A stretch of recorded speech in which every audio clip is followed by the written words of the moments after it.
All right, I guess we're live. What's up, everybody? Thanks for holding on for a little bit to get us all connected and the tech gods working.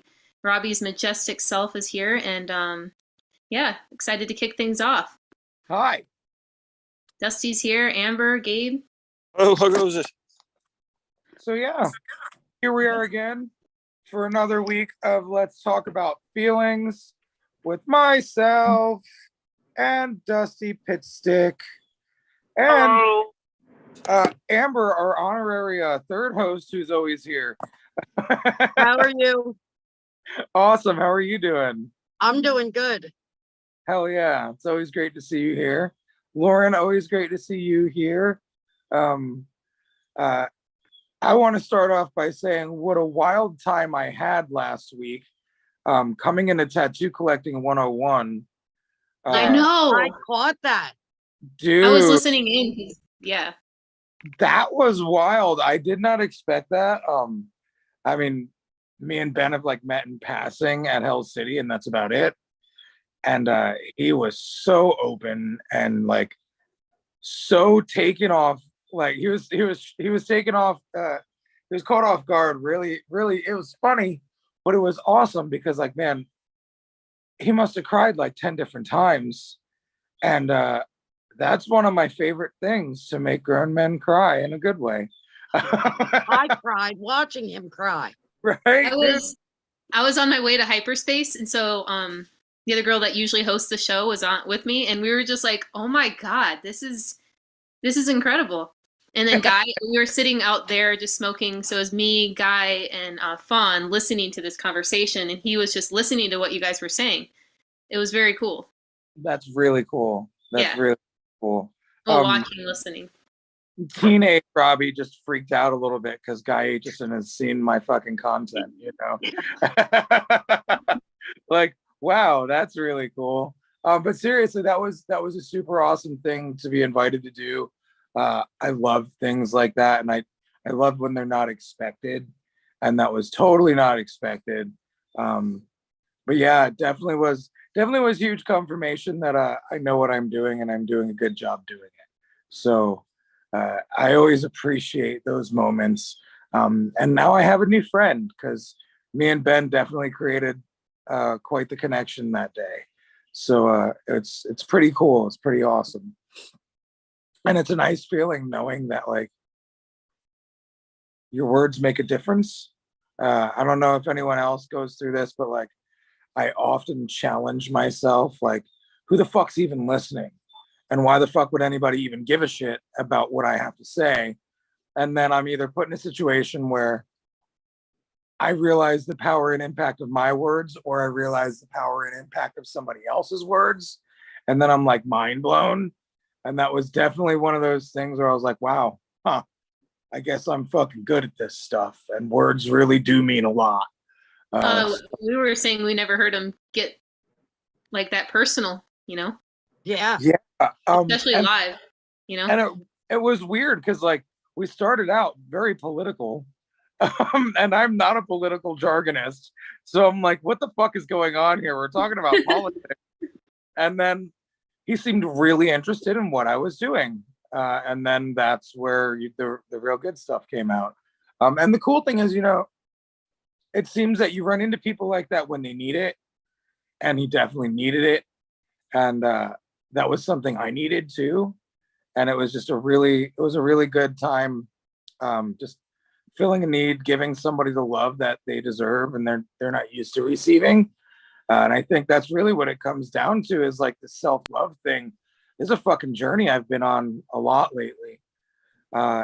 So much so that it is the object of my morning meditations every single morning. And self-love is just something I've been tapping into, trying to developing more of a neural pathway to that. So let's talk about self-love today, guys. Yeah. Sounds like a plan. So Dusty, let me hear you weigh in on some self-love talk. I know you've probably had a few self-love moments in the past few weeks. Man, have I ever. I was going to make a masturbation joke, and then you kind of put me on the spot there. But no, I actually have. I left a shop. Everything is still love, and I'm working at a new shop, and it's all good. But it was definitely a situation where there was a lot of anxiety over, like, okay, am I doing good because I'm surrounded by really tall people that are really good at their art? Is this all an imposter syndrome thing? Am I going to be all right? And like, I feel like I'm already just so many kind words, so many people reaching out, so much stuff. And instead of my usual wait for the other shoe to drop, spastic self that's just freaking out about everything, I'm just kind of rolling with it and feeling positive and loving everything about it. And it is hard, when you got so much change in your life and so much going on, but finding my versions of self-love and being able to step back and be like, yeah, I am doing a good job. And yeah, like, people aren't just wishing me well because they want to be nice. Like, people actually think all right things of me, and things are going okay, and I'm rolling with it. And that's my biggest self-love style, is just being able to, the whole thing we talked last week, like, chill out and be like, hey, people must be nice for a reason. I'm sure plenty of people are being polite actually, but like, I can believe this, and I can believe it about myself. And that's just believing in your own hype that you give yourself is like my biggest. Do you guys catch that about last it. thing you said, believing in your own hype? I liked hearing that. Yeah, I've never really heard that before. Yeah. Well, and it's true, like, if you're your hype man, you're going to be the most effective because you're always with yourself. How often do we go on Instagram and we're like, man, I'm so fucking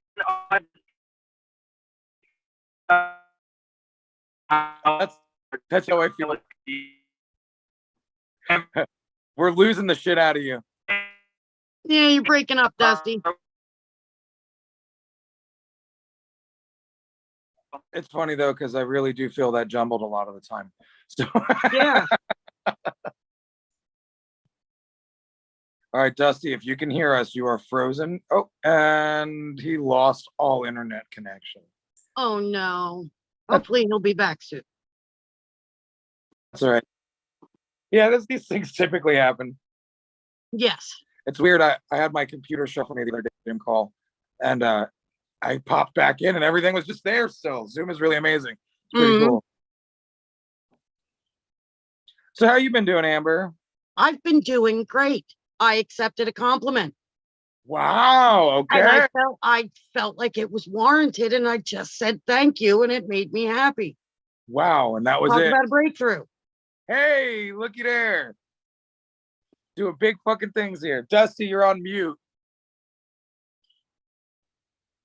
Sorry about that. Dayton, Ohio claimed me. Dayton. That was so Yeah. weird the other day when we were rolling through Dayton, Robbie. The same What's that? day. You were going I through was Dayton? rolling through Dayton as you were there. Oh, yeah. It's fucking wild. It's so weird how Dayton, Ohio has seemed to be like a hub for me lately. Like, what the fuck? Where? Why would Ohio be a place for me? But, hey, it's a thing. Same. Dusty, we lost. I find myself there all the time. Where you live at, Lauren? Oh, Wisconsin. Oh, okay. So you're in the Midwest. Oh, right next to Ohio. Yeah. Right. Oh yeah. So Dusty, we lost you at when you're scrolling through Instagram. Yeah. Oh, just to finish up that Instagram, you're getting happy, but you're or this and that. You're in your head. You're so like, oh man, that one line, or you have little issues with your art or whatever, but the client's happy, people are happy, you're posting how excited you were for it. And so like, that's your own hype that you're like, you're building yourself up to sell yourself to others. Why is it so hard to equally be like, you know what, maybe some of this is true. Maybe I'm all right.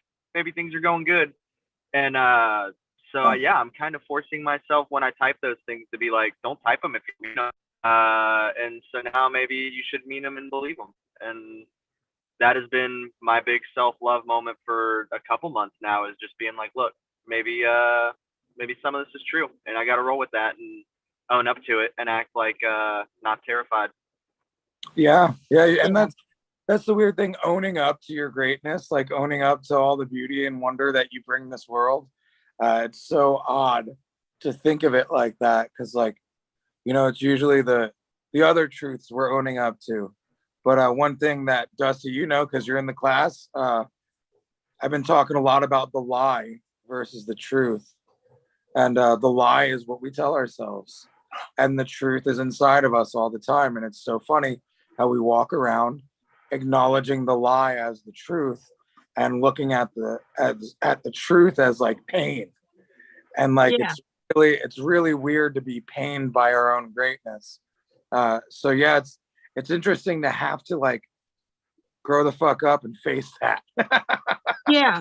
And it's because of the stuff Amber was just saying last week about, I have no problems with constructive criticism. It's the compliments. And that was me for, 36 years of my life was, I can hype myself up to others when it's, oh, I'm trying to do better. Oh, I'm sorry I did this. Oh, I'm, that. Hey, I meant to do this and I didn't. I'm really sorry. Like, I can own up to all that. But whenever I'm saying, you know what, I fucking rocked the shit out of this piece of art, or I did something really awesome for someone today, or any of that stuff, it's so hard to own up to that. You're like, I'll just keep that compartmentalized over here, and I don't want to come off as arrogant or braggy, and then you start to doubt yourself. And man, the more it takes, I think they say, 3 weeks to build a habit and 3 months to really stick with it. And it's been a couple months now, but I'm finally starting to really actually believe when I say certain things. Like, yeah, you know what? Thank you. I did try my best. And I do think that it showed that it's not me shying away and just being like, thanks, I'm going to run now. Right. One thing that I love that's been coming up for me a lot is the giant looks in the mirror and sees a person, not a giant. And it's very easy to be taken away from the reality of being a giant and then feeling so small when really you're a fucking giant, and there's no reason to feel small other than your own programming and other than your own, social situations that you've come to believe for so long. I still battle a lot with self-image stuff, like physical self-image. But if I see a dude that looks like me, I'm like, that dude's pretty badass. So it's really how we go through these situations, and we can find the good in everyone else, but us is the hardest one to find the good in. So it's an interesting journey, and I'm proud of you for fucking, because man, it was August that we started talking about the class, and that was your biggest thing. You were like, man, people are saying nice things to me and I don't know how to take it. And like now it's like that practice has turned into more of a default. And you're like, oh yeah, I'm actually not so shitty. And I'm, aside from that, I'm actually pretty good. And I'm really good. Do you guys mind if I read a YouTube comment real quick? No, not at all. Yeah. All right. So Mike G, first of all, thanks for watching and tuning in. He says, hey, Robbie and friends, I love the show. I'm so happy I have time to listen today. He said, Robbie, I've motivated people on my sobriety journey and always feel the same way when trying to motivate others. Did I just get lucky, or are my words actually powerful? You have helped me with confidence, so I keep sharing and keep speaking in hope of inspiring others. Thank you, is what Mike G says. Mike G sounds really familiar. So if this is the same dude that wrote me a comment saying the similar thing, thank you. Because someone wrote me a comment saying that I have helped them become sober. And I think that's beautiful. I think that's amazing. Even though like sobriety isn't a focus of my journey, the fact that like my journey is helping others like with like this specific thing that it's just really wild. It takes me back. So yeah, if you couldn't tell, I'm a little fucking jumbled because I guess it's hard to receive something so powerful. And so Mike G, you're the man, dude. I'm proud of you. And seriously, you are inspiring others on your journey, because anytime you share your journey with others, there's something powerful that happens there. When I opened up my first class, my life has changed drastically since then. And it's a lot of micro adjustments, but like I am noticing people notice me. I am accepting and receiving of all the good things. And it's really brilliant to see that happen in real time. And then to have people like, I just had this guest artist in the shop, Eric Long, phenomenal dude. He's the dude that throws the Hunts Vegas tattoo convention. And we had this weird exchange where, you know, he's like, what's it like to be changing the world? And I'm like, I don't know. I'm kind of still in that whole like fog of like, I'm coming out of the fog of like knowing that what my power is. And he's like, wake up, motherfucker. And then no more than 10 minutes later, I'm having to tell him, wake up, motherfucker, because he's not acknowledging his greatness that is so fucking apparent to me and everyone else in the room. So I think it's really interesting. So Mike, how you said, you know, did I just get lucky? Fuck no, you didn't, bro. This is on purpose. You did this, and it's for a purpose, and you're doing great. So thank you for sharing that with us. It's really cool to be acknowledged and then also help people remember who they are in that acknowledgement. Because yeah, the acknowledgement is such a thing. It's such a thing. It's such a battle for a lot of us. And we constantly highlight that here. And I think it's really cool. So switching topics right quick, back to the tattoo. I don't even know if I talked about that. The guest artist that was in Town Rock, he tattooed me. And I've always loved this song, Look at Me Now by Paul Wall. And I've been wanting this tattoo for over 10 years. And we were sitting in the back of the shop and we thought he had an appointment and he didn't. And I was like, yo, why don't you fucking tattoo me? And he's like, what you want? And I was like, the Paul Wall portrait. And like this dude that I had just really met in person a couple days ago is now about to do like a super fucking important tattoo to me. And like, it's so cool to see those things that you've been wanting for so long start to come into fruition. And another great thing happened. I sat for 2 days and it was terrible. And I hate getting tattooed. And I couldn't believe I was that strong. And there was points where like I was sleeping through the tattoo. So really weird stuff to acknowledge your growth in a number of different avenues at the same time. And so even cooler than that, the day before he was in the shop, I was tattooing one of my friends. And he lost his arms and his legs like a couple days after I lost my leg. So he's got no arms, no legs, just the elbow and knee joints. And I wanted to do something special, so I didn't. I can show that to everybody if you don't mind. Yeah, that'd be great. So okay. I tattooed him and I was like, you know what, man? I just want to fucking do something nice for you. So here, this is a gift. And then Rock, when he tattooed me, he was like, I seen the way you blessed that dude. I want to bless you too. And I was like, holy shit. And so it was just like a really cool time. I've just loved giving in the past few days. And another artist started the cross, but I just went through and colored everything and added the clouds and things.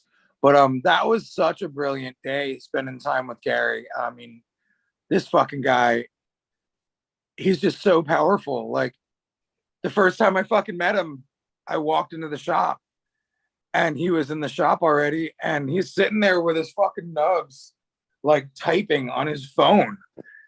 And I was like, holy shit, this guy's insane. Like, wow. And so sitting there talking to him while I was tattooing him, he's like, he challenged himself every day to a small task. And he said the first task he tried was plugging his cell phone into the charger. And he said it took him 3 fucking hours to do that. And now it takes him 5 seconds.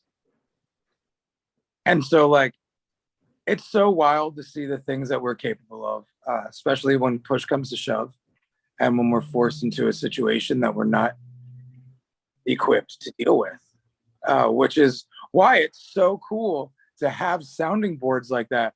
Because if Gary can fucking figure out how to plug in his phone and countless other things, why the fuck can't we just learn to love ourselves some more? and use that same fucking formula of one little thing every day. Love myself a little bit more every day. Push for that a little bit more every day. And something that seemed impossible takes days. And then the days turn into hours. And then the hours turn into minutes, minutes turn into seconds. And now you can love yourself like that. So it's really cool to be able to have people like that in my life that bring me so much motivation, but also kind of an instruction guide. If Gary had the patience to sit there for 3 fucking hours and plug in his phone, why don't I have the patience to sit there and figure out how to love myself? Yeah. So yeah, that was the momentary rant. And that is such a like perspective granting moment too. And I am big on losing perspective and then kind of having to slap myself in the face with it. But when you think about like, oh, my problem is that people are nice to me and I have trouble dealing with it. And then you think of like a human being with no fucking arms trying to plug in a cell phone and like, okay, maybe my problems aren't that bad. Maybe they're actually awesome things that I'm turning into problems when they're not. They're supposed to be fucking rad things. Bro, you just said turning it's such a hard thing to, but that perspective is like the next time that I want to, feel down on myself about anything, I'll try and plug my phone in with my elbows and very quickly remind myself that life is the shit. Dude, at one point in time, he was like, we ordered Italian subs from the place next door. And he's like, you ever seen a guy with no hands eat a sub? I was like, no. He goes, buckle up, motherfucker. So like, not only like has he pushed himself and is able to do things, he's learned how to ask for help, but he's also learned how to know what he can do and what he can accomplish. Because it would be very easy for him to be like, no fingers, you plug in my phone, wife, and she'd be fucking happy to do it. But he's like, no, I can do this, and I'll ask for help in the other areas. And that was one of the things he told me. He's like, it's been really humbling being forced to ask for help and being okay with that. And so we're 2 men here, but we're also 2 women. So as men, we believe we have to take care of things, right? Like that's our job. We're the protector, and we're the supplier, we're the supporter.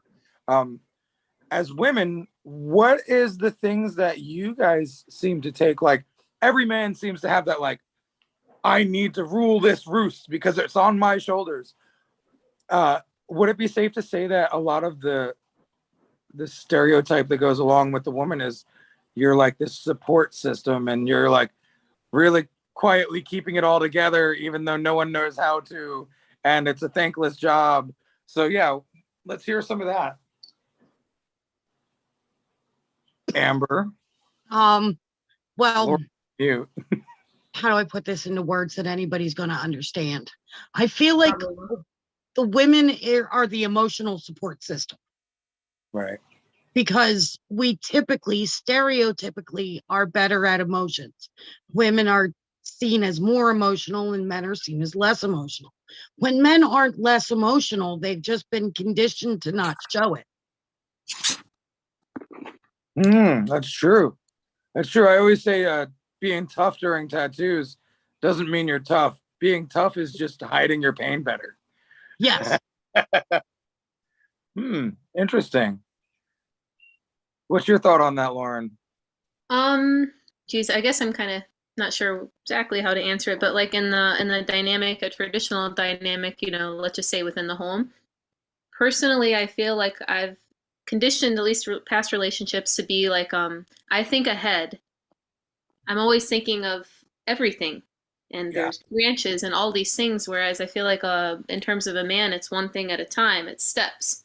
And I'm not sure how that would answer your question because I got a little dazed when you were saying it. Like, I don't know. It's not like, my son's father, he's not like that at all. But I also attribute it to he's a twin and his twin is a girl. And sometimes I wonder if that made any difference or whatever. But I feel like, as men are exposed to these conversations and stuff, it's like a growth period and they do understand and they can be enlightened and such. But the biggest comparison I found is where our minds are, and the fact that like typically women are doing many, many, many things in their head at once. Yes. And that's kind of how I felt. And, you know, like, imagine what it would be like if your arms and legs were taken away. Now you have to think about all the many, many things that you need to do. That would be very difficult for a female, I would assume. Yeah. Yeah, for anyone. Because Anyone, and yeah. so it's interesting, like, because like if you feel like your job is to do a million things, you know, with men, like our job is to do a million things, but in a different way. It's just really wild to think about what it takes to push through a situation that's difficult. And I think that's one of the things that people like about me. And I think that's one of the things that people like about struggle. When people see someone go through struggle, like I love it. When somebody that I look up to, I see him struggle and I'm like, wow, okay, maybe you'll help me get tools to get through my struggles because Yeah. I know how I'm going to make this. Or like just the other day, I seen a dude with one leg doing a backflip from standing. And I was like, I always wondered if that was possible for us. I guess it is. So really interesting to see what we're capable of when faced with adversity. And like back to Dusty saying how like our problems are kind of silly when it's like, oh yeah, I'm just concerned that people like me and I don't know how to accept that. Like, yeah. It's an interesting place to sit in. It's a different perspective. Yeah, absolutely. And it's like, and the thing too, you know, our pain is our pain. So there's never like, oh, it's not real because it's stupid. You know, like it could be kind of silly and minuscule, but still be huge and real and major and not be stupid and not feel stupid. And like, your pain is your pain. And that's a really weird thing to acknowledge and then to work through. Can't remember who I was talking to about it the other day, but we were talking about like growth and stuff. And they were saying like, it just never ends, does it? And I've had that times where I've been talking to somebody I look up to and I'm like, even you, huh? They're like, yep, even me. I'm not immune. And I'm like, fuck. Like, even at your age, yep, keeps going, never stops. I'm like, fuck. Like, I never get to stop running this race of sorts on how to deal with life. So it's interesting. I was watching this video the other day, and it was on Amazon. It's called I Am. Have you guys ever seen that? I can't remember the director, but the guy who directed like some different Jim Carrey movies or whatever. And they were, one of the things that I thought was interesting is they were talking about like, you know, the roots of community and how people really, really naturally community, a sense of community amongst humans is the norm. That's actually what we crave the most. And they were talking more about like greed and how that type of, you know, taking everything and hoarding for yourself was considered a mental illness. And stuff. So it's so weird if we think back and we think, well, how would I have done this if I was, you know, in a native culture or whatever? And I think, well, you know, if you're not so cynical of some of the things coming in, which is so natural now because there's so many false compliments and you're thinking, well, why did you tell me that? What's your ulterior motive? So that you get a little bit, like I said, cynical of those compliments. But when you can kind of take a breath and you realize that your most optimal state is as a community loving each other back and forth, accepting and giving, that's your optimal state. So really you're not really doing yourself any favors by deflecting any sort of compliment that's, you know, virtuous and true. Wow. Yeah, that's wild. Yeah. And the community is so important. And we do need that so much. And when people are like, oh, it's just silly, I just want to be loved. It's like, no, that's actually not silly at all. Love is super. It's to be loved and to, it's like, Robbie, you were telling me that one point, and I forget what we were talking about. It was that one day. And I think you said something of like, when you can give what you receive, it's almost better. And it's just like taking something and perpetuating it rather than just blocking it out. You can't perpetuate something you blocked out. Right. Yeah. And then like, I always like to say that when someone tells you something nice and you negate it, you may as well slap them in the face. You know what I'm saying? Because that's what it fucking feels like. I love you. You're perfect. No, I'm not. It's like, why? Okay, I feel stupid for acknowledging your magic now. You know, so it's a very interesting thing, this, how much of it is for us. Donna just screamed, "I love you, you're perfect," from the other room. Thank you, I love you, you're perfect. Like, The dude, the light rays coming in on you, Dusty, are perfect. I know. Like, that's When incredible. with the so heart. pretty. Oh, I fucking love it. Like when me and Robbie, Donna, when someone compliments you, what do you do next? Do you just say, hey, thanks, or do you go and feel excited and maybe compliment someone else and just continually? when it comes down to it, and when I'm paying attention, you know, I take it in, I soak it in, you know, I let them feel that what they've just done. Like one of my friends, when I started this rad movement stuff, he was like, dude, I was like, I feel bad, I feel guilty because I like it. I like the feeling of making someone else feel good. And he's like, that's okay. And that can be a motivator. You know, like if it's not your only motivator, it's okay to be like, wow, I did something nice and I feel good too because of it. Like, don't stop doing the nice thing because you feel selfish. So yeah, it's always a kind of the try to make the train move. When someone tells me, hey, you know, you look great or this and that, I try to think, okay, how can I replay this or relay this back to them? You know, how can I compliment their shirt or their glasses or Yeah. The transactional response. That is my go-to. Is like, it is now a transaction where it's like, oh dude, that hat is great, and you immediately want to, it's almost kind of a cop-out, it's a little bit of a deflection because you want to make them feel good, but you also feel like slightly obliged when you're a people pleaser to be like, that's awesome, I love your hat, and you really mean it, but then it comes off as very like, I don't know how to take this, so I'm just gonna throw it back at you in the nicest way possible. Well, then you just take it and then give the compliment. Yeah. You know, like I read this book called The Life of a Daymaker. Basically it's just a human that goes, like you being a human that goes around making people's day. Just like, I love your shirt, here's $1, you know, because I see you struggling at the coffee shop, or you know, whatever the fuck these nice little niceties are. And when you take in what they say and allow them to make your day and then ping pong it back to them, then you take the grocery. You know, it's like, thank you, I received that, and I want to give you something as a token because, hey, it's nice to love each other. So, you know, reframes are important, I feel like, a lot of the time, and reframes are something like, in the coaching and like self-help and motivational world, reframes are really normal. But like, we weren't taught reframes as children, and we fucking should have been. Yeah. You know, like if we could have a class called Reframing Your Thoughts or Reframing Your Words, like, holy shit, how much of a difference could that make in the world? Because if we were taught how to take, I'm so stupid because I failed this test, and turned it into, I wasn't prepared, maybe I'll just do better next time. Like, man, what kind of humans could we fucking create? I feel like we would take over our government if they fucking raised us like that. Yeah. I personally work really hard on reframing my kids, you know, and their thoughts, but I never actually heard it like that, Robbie. That was the first time I even heard that phrase that way, reframing your thoughts. Right. And that's the thing. I've learned a lot of that through all the coaching that I've fucking gone through in the past few years.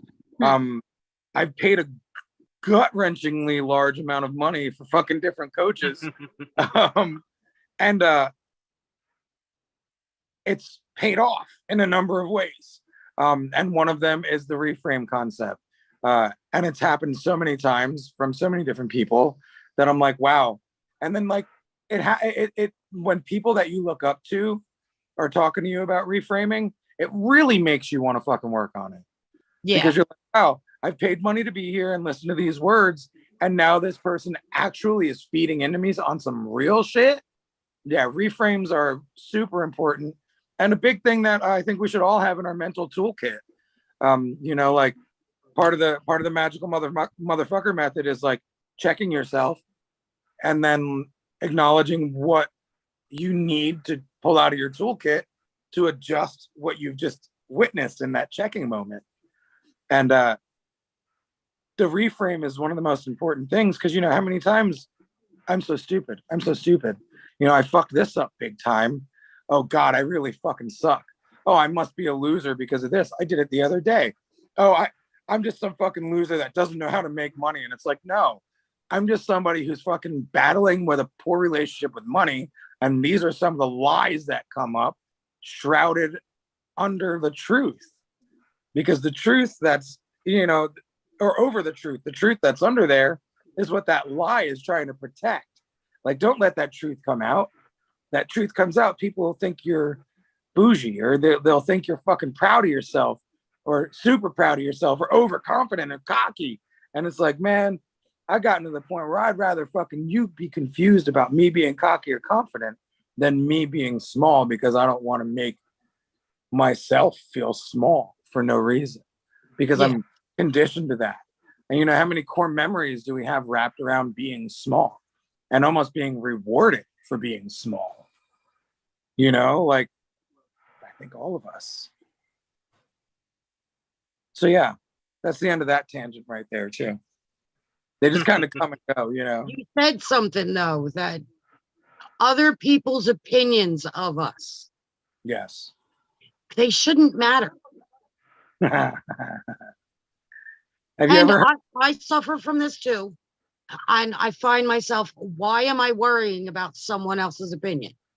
Do Yeah. they have to look me in the face in the mirror in the morning? I'm the only one who's got to be able to look me in the eye in the morning when I get up and go in the mirror. And what A other lot of those opinion thoughts is that the you one that project matters. about what they're thinking about you, like you're projecting something you really don't know. So if you're trying to please them in any way or make yourself look or feel or seem a certain way, it's still stuck in your own head, Yeah, and what other people think of you is none of your fucking business anyway. exactly. And I go through this where, like, if I hear something I shouldn't have heard about me, then I get mad at the person that told me that. And then I'm mad at the person that said that. And now I'm mad at a bunch of people. And now I could run around like a fucking firing squad, blowing everybody's brains out for fucking hurting my feelings with some shit I wasn't supposed to hear. Or I could just accept that's not my truth. It's none of your business. It's not None of your my problem. None of my fucking business. And whatever combative truth or lie they're trying to throw at me against my truth doesn't fucking matter. My truth is my truth. And what they fucking think it's none of my fucking business. Yeah. Absolutely none of my business. And And that's a there's- hard. Go ahead, Dusty. Oh, I was gonna say there's something to be said for, like, it's a little situational. I hate to be like, oh, everything's gray, but like, if people are pissed at you because you're a Holocaust denier, then like you might have to take a step back and be like, oh, I'm the one fucking up. But as a whole, most of this applies to, it's always people that it's something about your integrity, it's something about your personality, it's something about the way you look. And all of that stuff, like the biggest thing that I've learned over the years with I am a chronic people pleaser, and some of it I roll with, some of it I'm trying to overcome. I used to be. If you went out of your way to fix something for someone else, aside from the fact that it's more than likely going to be at the detriment of who the fuck you are, like, oh, let me change who I am to please someone else, is already just silly anyways. But if you, like, that person just wanted a reason to be salty at that point. Some people just thrive on that. And if people didn't like Robbie because, he wears really loud clothing and he kind of like has a really wild sense of style, if he rolled up in a black suit and tie, then it would all of a sudden be, well, the way that he talks about it, like, they're looking for something. They're looking for something to be. Right. It's And like the this more that strange you go out of relationship. your way to change that, the more that, like, you're just giving them more ammunition to just find more shit to not like, versus just being able to take a step back and be like, okay, cool, you don't like me. Oh, well, not every flavor is for everybody. I'm going to go focus on this stuff instead. Which is a really long-winded way of saying, like, fucking stay in your own lane and don't worry about it. But it is just, again, perspective to step back and be like, look, they weren't going to fuck with you anyways. Why bother to try? And again, there's always those extremes at the top. Oh, they don't like you because you stabbed their roommate. you know what? Stop stabbing me. I get it. Yeah. But outside of that, just don't bother. There's just no fun in that pursuit.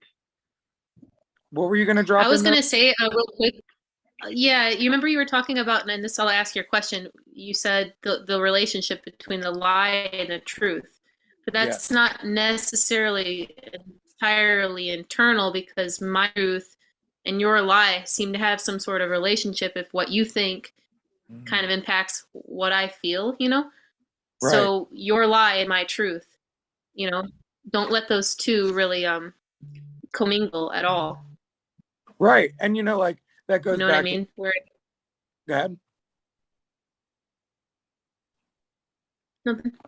Oh, like that goes back to like what other people think about you is none of your fucking business. So that way your truth gets to stay exactly where it stays, where it needs to, in the safety of its own box. And then your lie stays out, the external lie stays out of that box. So yeah, like every time I find myself getting wrapped up in stuff, like great analogy in my brain is when I was on Ink Master, I was used to tattooing for me and the client. So there was two perspectives I needed to worry about. There was two people I needed to please. I needed to get my client on board with my vision. And then when I got them on board with my vision and we could lock into the same lane together, we could go on this beautiful journey and I create a sick tattoo. They're happy. I'm happy. Life is beautiful. When I go on Ink Master, now I've got fucking 3 more people up there judging it. So now my usual 1 and 2, me and the client, is now sullied up by 3, 4, and 5. Exactly. And now, like, I've decided, because Donna likes watching Ink Master, so I give in every so often, and I can do it sometimes. Sometimes, like, I still get triggered. Watching my season really triggers me. Sometimes watching the new season still triggers me. But I'm watching it, and I'm like, and I'm watching people have that struggle. And I'm just thinking, man, if this is something I ever do again, you know what I'm going to do? Tattoo for me and the client. Fuck that shit. Yeah. Because worrying about what the judges think is just paying attention to more people's truth or lie that has nothing to do with you. Yeah. And being governed by their shit, like being governed by outside forces, is not a happy, healthy, or safe way to live. And I think because we've been grown up to be people pleasers, we don't realize it's unhealthy to overly people please. Because like my chiropractor, she says, the most important spine in the office is your own. So that the chiropractor has to take care of themselves first before anyone else. On an airplane, put on your mask first and then help others. If you're not here, you can't fucking help others. So taking care of you first is the most important. And a good way of doing that is paying attention to your truth and deflecting the lie. And it's funny because I've done meditation for years, and there's been times with my words, I'm like, I don't believe this is working. Just like, I don't believe my words have power. And then you realize, wow, all these years of meditation practice that I've put in are actually beneficial to me, at 41 years old. And I've been doing this for almost 10 years now. Like, oh, okay, cool.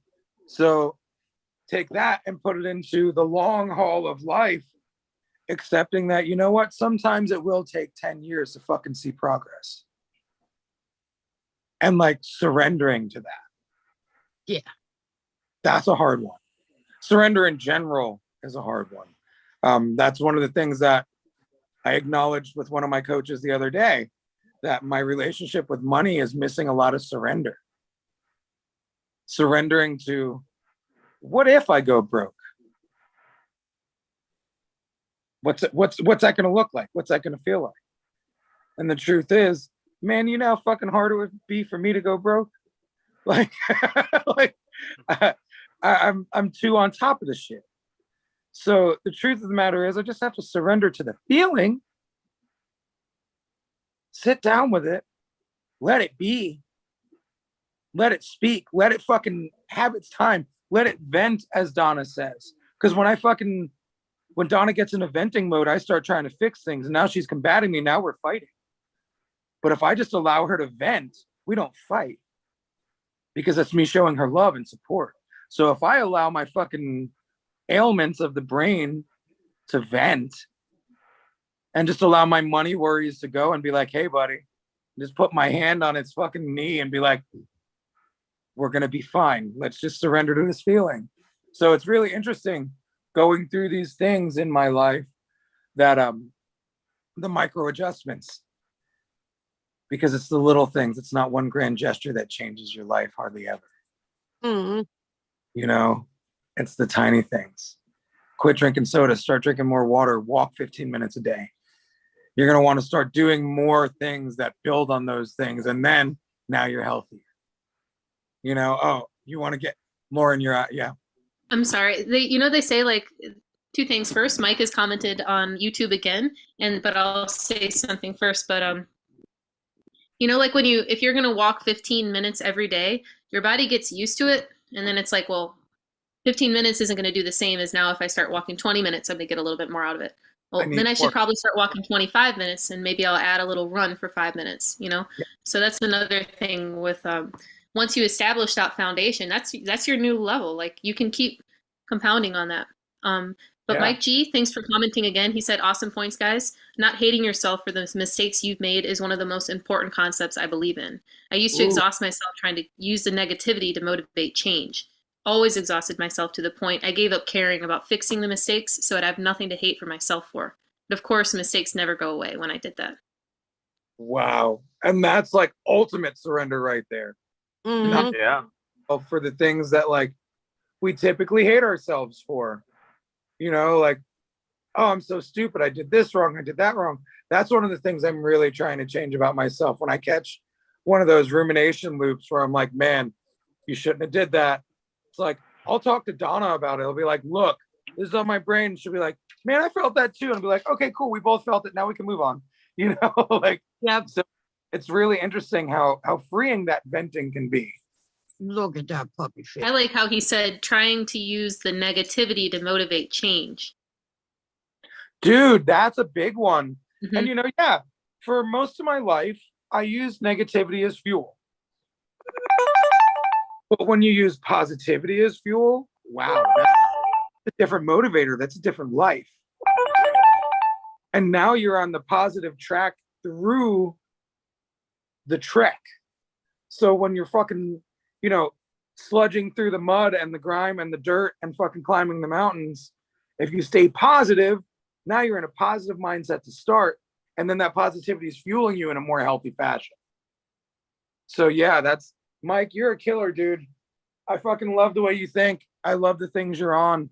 And that's really so important, just to have that mindset and to know, who I am and what I'm doing here and make a good purpose out of it. Yeah, and there's something to be said for it. Kind of mixes with what you were saying about if you walk 15 minutes a day, then the next day maybe you walk 20. A month later you're walking 20, and you jog for 5. Like you can always build up, but you can't. You can lose a lot quicker than you can gain, unfortunately, with a lot of things. But if you lose one day, it's not the end of the world. And if you walk 15 minutes every day for a week, and then the next week you walk 20, and by the end of that summer, you're jogging 20 minutes every day. If one day you wake up feeling like ass and you just don't go outside, it doesn't negate all of the good that you did. And we are so guilty as people of letting one bad day undo months of positivity. And you had said that, and I'm thinking that, and right as you say that, and I'm thinking like, yeah, but don't let the one bad day everything. And Mike swoops in the comments and says that, and it is one of those things that you can let negativity fuel that, of like, oh, I missed this one day though. And it's like, you have to be able to allow yourself the grace of knowing that once in a while, the healthiest thing to do. All of my friends that like, I jog every morning, or I try to jog every morning. A lot of my friends that are really diehard fitness people that like work out nonstop, they'll get like, the fall cold that everybody gets, and they have to take 2 or 3 days off because they're just not feeling it. And they realize it's only when you finally take that rest that you're like, oh shit, I didn't realize how much I needed this. And then you just go back in that much stronger. And like, you've got to avoid letting that negativity fuel you too much, because then it just focuses on those aspects of like, well, I didn't walk that one day. And it's like, man, that one day of not walking probably did your body so much more good to just rest and eat a fucking donut and watch The Simpsons and just let your mental and physical health just rehabilitate for a day. And, I think I'm very guilty of it. I've finally gotten better, but for the longest time, if I missed one day, my watch tells me I hit my step goal 20 days straight. And then if you miss that one day that you don't hit your goal, mine's like an auto-correcting one, so it'll drop it from 10,000 steps to 9,000 and be like, oh, we saw you missed one day. Here's a little crutch to get you back up. And I will harp on that shit. I will harp on that shit for so long, instead of being like, I still walked 9,000 steps and I hit 10,000 at least every other day. Like, it's so easy to fall into that one little thing, and you just can't. You have to look back and be like, shit, remember when I could walk for 10 minutes and now I'm jogging 20 minutes a day or whatever. And so Mike, you are awesome, and it's awesome to see that you're not letting the negativity fuel that so much as the positivity. Focus on all the good aspects of sobriety, all the cool things you've done, all of the awesome stuff, and don't stew on that the negative sides of it too much. Yeah, no, I completely agree with that, man. That was a concept somebody brought to me years ago that I never could lock into place. And the question was like, you've been fueling with negativity so long. What happens if you change? What happens if you shift that into being fueled by? Scary. What's that, Amber? That's a scary thing when you first thinking about trying to make that shift. And why is it scary? Like, oh, you're going to be putting cleaner fuel into your body and brain and thoughts. But no, that's scary because we like this dirty fuel. Like, because the dirty fuel is easy. Ooh, damn, girl, you hit it. It's so much easier to feel anger or fear or negativity. Think about how much positivity you have to feed yourself and keep in your mind's diet to keep you positive.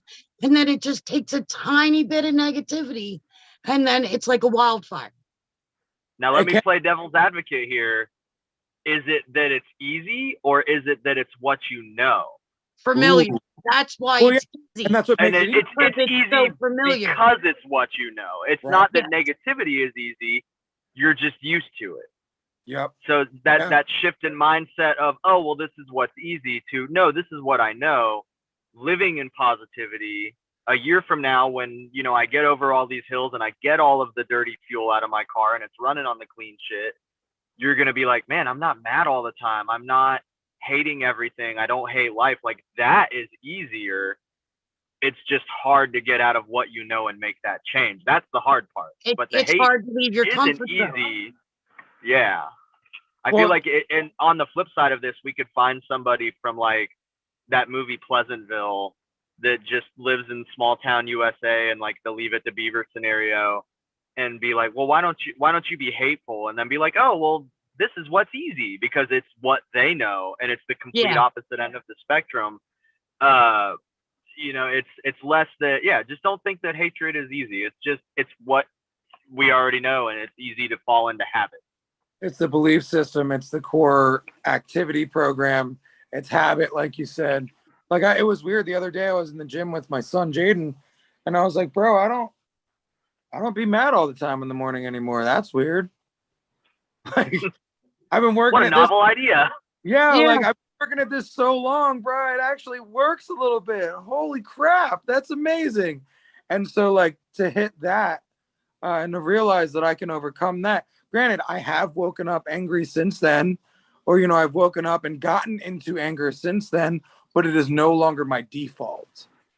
And I can recognize, oh, bro, you're back in that default again. Be careful. And I pop out of it.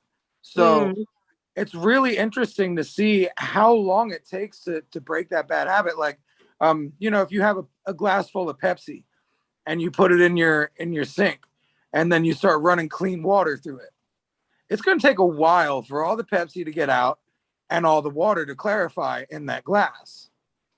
And so that's kind of the way I look at these poor habits, you know, and it's very easy to walk away from the new habits because your glass doesn't get clear right away.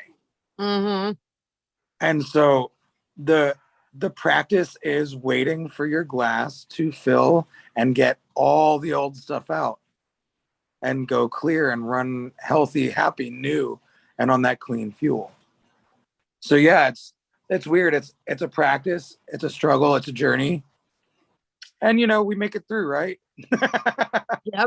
There's an article, I read it a couple of years ago, and I'll have to go back and try and track it down. I'm sure a little bit of Googling will turn it up, but it was about it was a men's health and fitness magazine article about this guy who was like in crazy good shape. I think he's like a stunt coordinator for movies. And the whole reason that he was in such good shape, I mean, he worked out and he tried really hard at it, but he equally like didn't really like sweets. Like it was never anything that really crossed his radar because he's like, yeah, I never had a sweet tooth. It was easy to not snack. And so he did this. It's almost kind of like the movie Super Size Me. Like he did this challenge because his wife liked to bake, to kind of stop working out and eat snacks for a month and see what happens. And this dude ended up getting like super, he developed a sweet tooth and he like really liked snacking and he lost muscle mass and he definitely gained some fat. And when it was all over, he was like, oh, well, I'm going to do it for 30 days. I'll probably gain some weight, all whatever. And then I'll just go back. And he was like, it wasn't that, you know, it wasn't that I'm used to exercising. I could go back, but changing. He's like, it was equally hard to go from like wanting to wake up and do push-ups and lift weights to wanting to wake up and eat, you know, muffins for breakfast. And then, you know, 30, 60 days later, it was just as hard for him to wake up and to not eat donuts and to go back to jogging and to, you know, smoothies and stuff.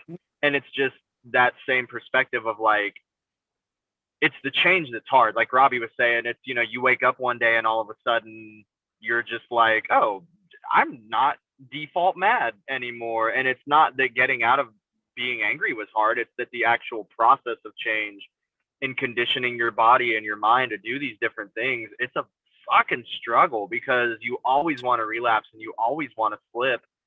And it does take that time and you have to discipline yourself. And whether it's going from running 5 miles a day to eating donuts or going from eating donuts to running 5 miles a day, like no matter what side of the spectrum you're on, whether it's trying to get more aggressive versus trying to not be mad all the time, like just the change is what's hard. Yeah. It's not anything that you're looking at. Don't look at it as insurmountable odds of like, oh, well, I want to take better compliments. I want to be nice. I want to this. That's not hard. It's the change that's hard. You can do any fucking thing that you want. You just have to be willing to face up the change. It's not that the finish line is hard. It's just running that marathon. Yeah. Yeah. But not to be too cheesy, but you can do it because you're harder. Ooh. I like what you just said, Dusty. That's a great takeaway. That's like a lifetime takeaway.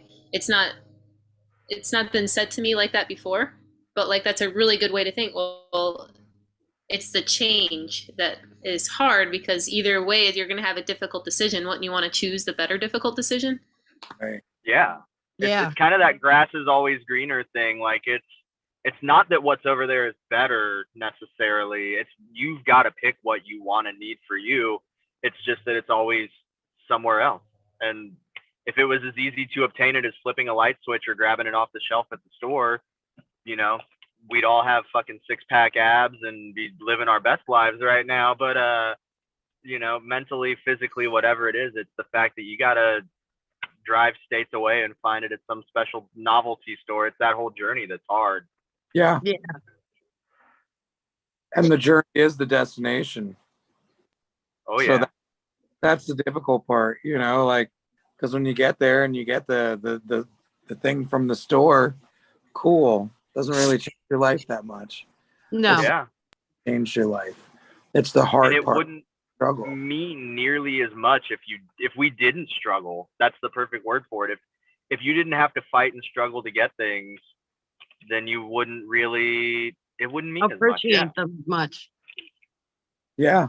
Well, dude, like my Cadillac was being a pain in the ass. I couldn't figure out what was wrong with it. So every time I drove it, I was breaking down.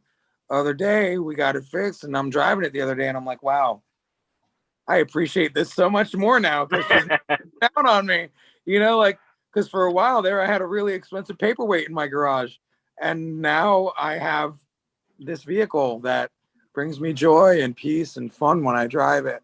But like, I allowed it to really weigh hard on me that it wasn't working for a while. And it's funny too, because like so many things, I feel like life is kind of like a slingshot where it pulls back and it's just like so much tension. And then all of a sudden things just start to like fall into place and catapult forward, and it's like when you focus on all the things going backwards and creating that tension, you're like, ah, it's so stressy. But like, if you just know that, hey, this is the part of the journey now, so we can get to this. It's a totally, your journey now is totally different. Sometimes you gotta stop fighting the universe and just let it give you what it has in store for you. Surrender. Yeah, if you're gonna just have your slingshot barely be pulled back, how far are you really gonna? What's your momentum really gonna be like? Right. Yeah. It's gonna be like ping. Yeah, cool. Wow, that was anticlimactic. You fucking take down buildings when it shoots forward. You want it to be powerful. So yeah. So we've run over time again, which is normal for us. We should really make this 2 hours. Right? Because I didn't even get to talk to you about what I wanted to talk to you about. Okay, well, you know what? Before since we don't have anything else, bring it on. What's up? What do you need to talk about? 2 subjects you touched on during the Tattoo Collecting 101.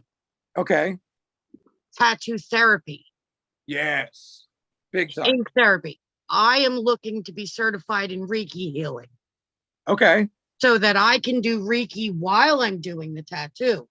Mm-hmm. Absolutely. Yeah, with permission, of course, but I already kind of practice a form of ink therapy. A lot of my clients call coming to me ink therapy because they get to unload everything and, they're still going through pain, but they're going through that pain is cathartic because they know something beautiful is going to come out of the end. Right. So even though it's a painful process, they can talk about the things that are giving them other pain. Yeah. And while they're going through the pain, and then at the end, they have a beautiful picture to show for it. You got a souvenir to remind them of their healing. Yes, exactly. I do a lot of ink therapy. But I want to get certified in Reiki healing because it's laying on hands. Yeah. And that's what you already do with tattooing anyway. I feel like they should go hand in hand. And then when you add electricity on top of that, it actually like supercharges your energy that's coming from you. Exactly. So you got a lot of energy transfer. Absolutely. And I'm very empathic. And it took me a long time to learn how to ground, center, and shield so that I didn't carry others, load with me when I was done, and be able to ground out their energy into the universe so that it can do what it wants. And I'm not carrying that energy with me. It took me a little while. But I'm very good at, sloughing it off and letting it go do something positive rather than it being negative. Yeah. And just send, their negativity and everything they just unloaded right back into the universe. Yeah. Because the universe isn't positive or negative. Right. It just is. It's the practitioner that's positive or negative. Yes. So and you bring this up because you want guidance or you're looking for confirmation? A little confirmation. You're the first person other than me I've ever heard of talking about tattooing in a therapeutic form. You're gonna hear it everywhere now that you've opened. It's a big thing, and like even Ben said it. How many shops are named ink therapy? So it is a real thing. I've been having people tell me that ink is therapy for them for a while.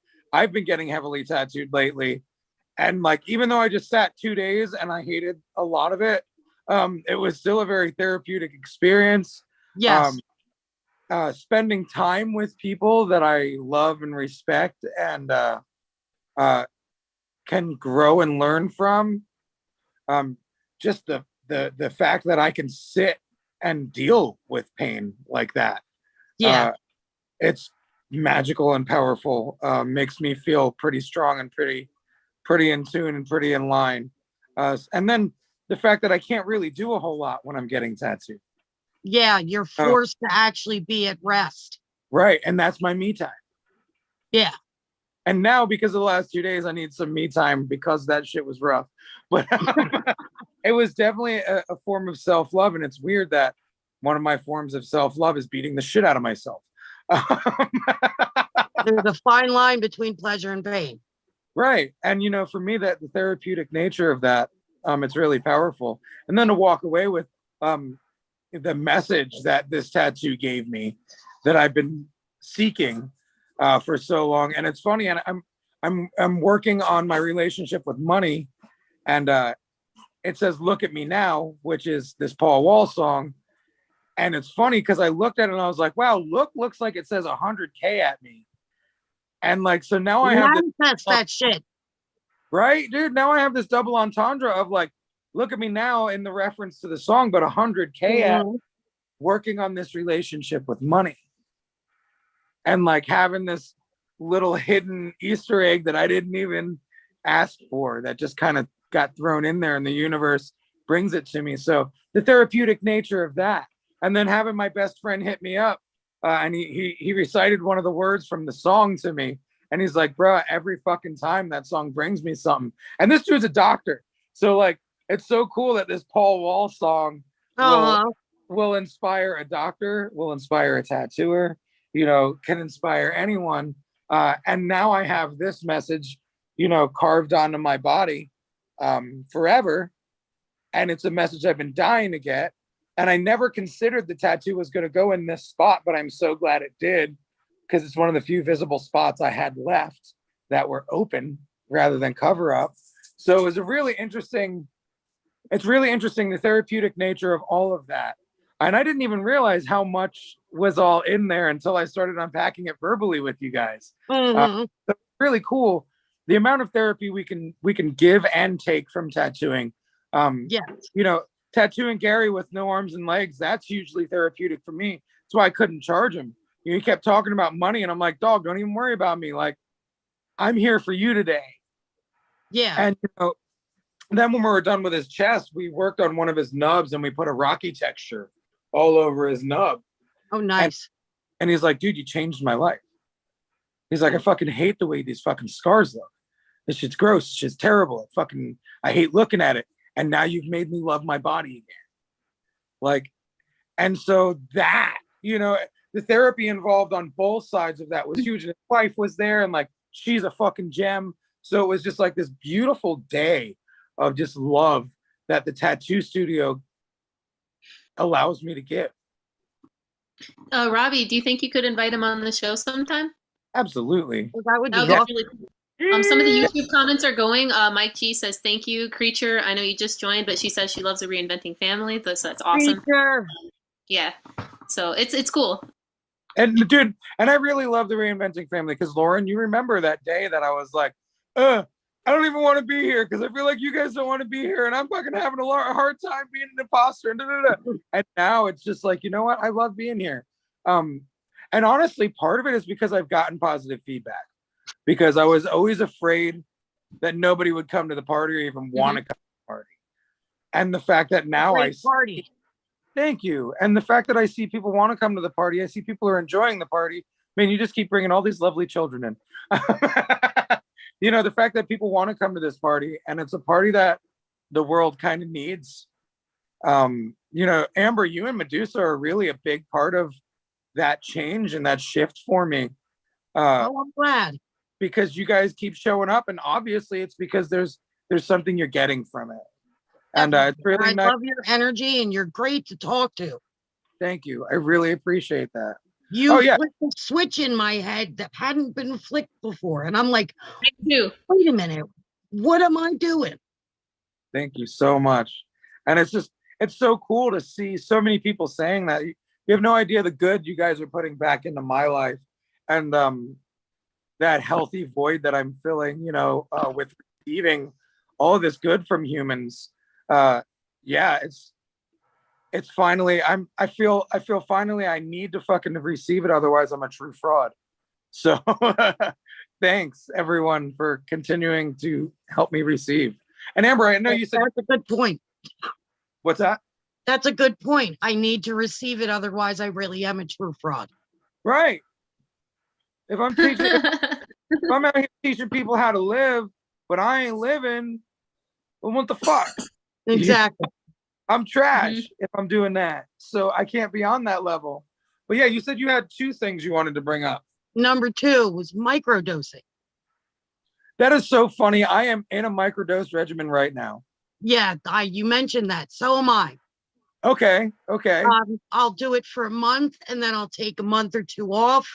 And then I'll start microdosing again for about 30 days. And it completely changed my life. Really has. I mean, I literally got up and changed the entire course of my life. That's amazing. And that was my hope with it. And I noticed the other day I microdosed and I went in the shop and I didn't go around the fucking shop with a fine-tooth comb ready to kill somebody because my place isn't perfect. You know? And then even furthermore, I was like, okay, well, maybe it's just because I drove the Cadillac today. So the next day, my son brings me into work in his car. And I was the same way. I didn't need to kill anything or anyone. Then I was like, wow, maybe this stuff works. And it's wild because I did some seminars at Hell City a couple years ago in Phoenix. And I was microdosing there. And I really didn't. I think I was much deeper in a darker place. Yeah. And I wasn't able to see the good in it. I didn't see the flip switch, but now the switch has flipped and it's really cool. And now, like, I don't want to look back. Now I know I can get the results out of life that I wanted to get, which is a happy, healthy, well-balanced, peaceful, enjoyable life. Like, I talked about it on Tattoo Collecting 101. At 3 a.m. during the storm, me, Donna, and my son Jaden were sitting on the back porch. Me and Jaden were out here smoking joints and just talking. And, you know, we all talked about some really serious shit in the house. And Donna was like, you know, if you want to hustle again, you can hustle again. You know, since the baby, I really cut my hustle back big time. And I was like, and when she said that, I was like, ew. Dude. I don't go fucking run around hustling again. Like, you know, a hustle's cool, but I hustled so many years of my life and it didn't get me rich or peaceful.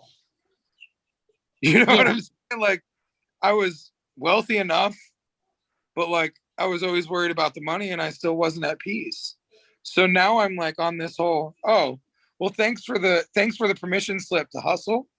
But I'd rather live some because I was worried that like, oh, am I not hustling enough? Am I fucking up life because I'm not hustling? You know, do I need to get back on my grind? And it's like, no, man, your grind right now is love, dude.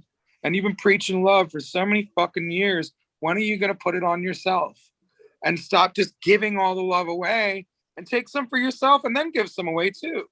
You won't have enough to give away if you don't give some to yourself. Right. Because I'll die. And you got to put on the mask first before you help others, you know? And that's the thing. I don't want to die due to lack of love.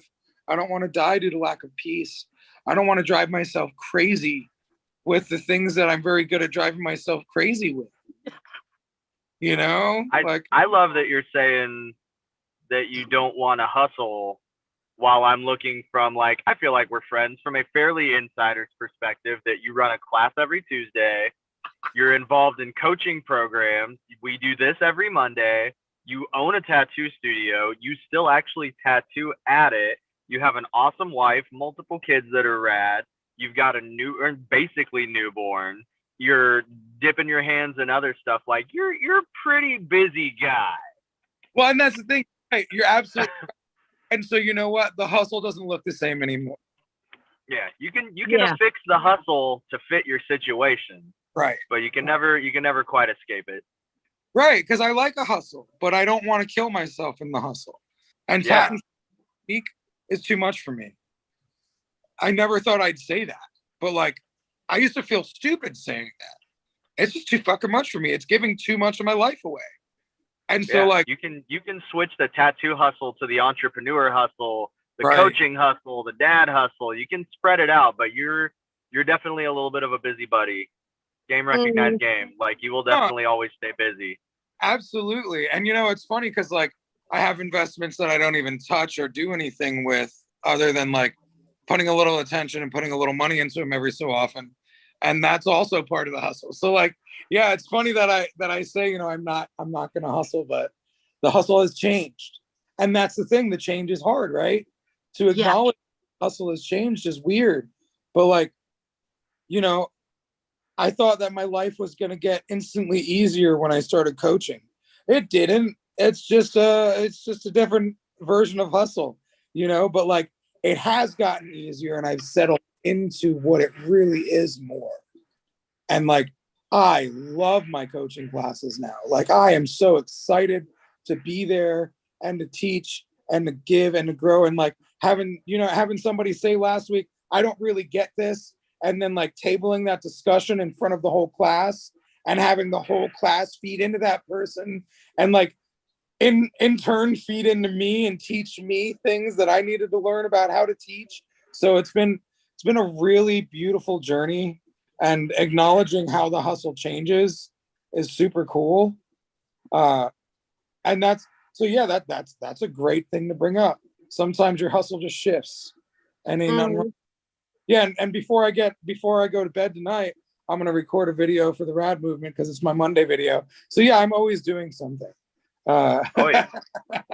Guys, if I'm gonna chime in before we cut out today, thanks again, Mike. He says, I love how tattoo healing reminds me that change and healing sometimes look ugly, and it doesn't seem to be going in the right direction. And having patience is the key to allowing that change to happen. Also, Creature commented, Buddha said, if your philosophy doesn't include compassion for yourself, then you need a better philosophy. Yeah. Mic drop. Yeah. Damn. Those comments, though. Creature coming in clutch. Fuck. What was that, Amber?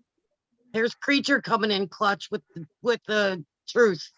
For real, fucking drop for yourself first. Oh, wow. Whew. So Amber, are you good, or do you need to have some more talk? I'm good. Okay. All right. Well, I think we're good for today. I love and appreciate every single one of you that views, every single one of you that jumps in. Dusty, my other host, my man, Amber, the third host. Lauren, it is always amazing to see your smiling face. You are someone that I did not expect to ever meet, and someone that brings a lot of value and joy to my life. So thank you. I really appreciate it. And yeah, man, fuck yeah, I love you guys. You guys are sick. Thanks for joining. Awesome. Real quick, as usual, can we do a call out around the table before I end things today, and how people can find you? Dusty? Oh, what again? Yeah, just tell everybody maybe your Instagram or how people can find you, and yeah, before we sign off. Yeah, hit that, Dusty. Yeah. My Instagram is Mo Bunny Mo Problems. It's weird to say because it just happened. I just switched shops, but I'm at Royal Prevail Tattoo in Fairborn, Ohio now. Still traveling all the time. Actually, my next convention, I get to tattoo with you, Robbie. We're doing. I did like 6 conventions and guest spots in a span of 6 weeks, and I get to chill out for the first half of October. And then I'm coming to tattoo with you in Tampa, and then I'm doing Pit Row in Atlanta with Hip and Alexis and Tyler right afterwards. That'll be a blast. Both of those are going to be awesome shows. And I'm in Ohio, and I'm always traveling and having fun. But Mo Bunny Mo Problems on Instagram, or here every Monday at 5 p.m. Cool. Hell yeah. Amber, go ahead and you throw a little bit out too. Why not? All right. My name's Amber Morgaine. You can find me on Instagram under Amber Morgaine and on Facebook under Looking Glass Inc. and Amber Morgaine Originals. And you can usually find me on a couple of the podcasts for Reinventing. And if you're in the market for some ink therapy in Amber's market, go hit her up. And where do you live? I live in Jersey, South Jersey. Okay. About 20 minutes outside of Atlantic City. Okay, cool. Yeah. And I am Robbie Ripoll. My social media is always Robbie Ripoll. Also, the Rad Movement on Instagram, Facebook, and YouTube. And if you are interested in any type of coaching with me, I am offering group programs, single one-on-one, one-off calls, and full-on immersive one-on-one coaching for 6 to 12 months. Shoot me a DM if you're interested in any of those things and are ready to fully change your life. And I will chime in once more to say, Reinventing the Tattoo. Thank you so much for being an awesome site and a treasure trove of knowledge and hosting a bunch of fun stuff like this and the critiques and all the fun stuff. Yeah. Seriously. Without Reinventing, we wouldn't be here exactly right now at this moment. And I wouldn't be doing this weekly show. So super appreciative of that. And the opportunities that it brings. So yeah, much love to Guy, Gabe, Reinventing, the whole fucking crew back there. Because I know there's a lot of y'all making these things work. Well, for everybody watching, thank you. You can watch the replay on YouTube. You can set up reminders for any upcoming events, and then also on our Roku channel and anywhere you ingest your podcasts. So we'll see you guys next week for episode 13. Hell yeah. Thank you. Have a great night. You too. Bye, guys. See you later.